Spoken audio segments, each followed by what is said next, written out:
This is Matt from InvestiQuant. Today is Tuesday, July 28th, 2020. And this morning I showed you a study based upon entering at the open as a long, 9:30 a.m. Eastern time, and holding all day on the day before FOMC announcement when you're above a 200-day moving average.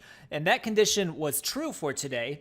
And when we looked at it this morning, we saw these statistics here of 104 samples basically for the ES, NASDAQ, YM, Russell, all very similar sample sizes there, just over 100. And looking at the win rates for this day, we saw around a 60, 61, 65, 61% win rate. So all of these have been favored historically to have a little bit of a bias to the upside. And the average win on all four of them was a little bit better than the average loss on all of those. And today we are seeing the market kind of drifting slightly higher. It's a pretty quiet session at the time of this recording, but we're trading up just a little bit. We ended up making a higher high than yesterday, and we've pulled back just a little bit from there, but holding above the open as of now. But what I wanted to do is take a look at this study where we've got a decent upside bias and see what it looks like going into the close. And I can do that real simply by going into symbols and settings here, changing the setup from entering at the open like I just showed you to an intraday time-based entry. And I can select any 15-minute time period throughout the day. But I'm just going to scroll down to the end of the session. We'll look at 3 p.m. Eastern time, setting it up as a long.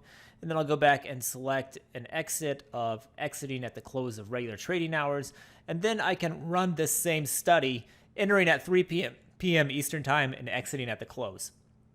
And here we go. So these are the results of entering at 3 p.m. Eastern time as a long and exiting at the close 4:15 p.m. Eastern time on that exact same study. So when we looked at it off of the open, we saw all of these had a win rate of north of 60%. So 61, I believe, was the lowest, and it went up to about 65.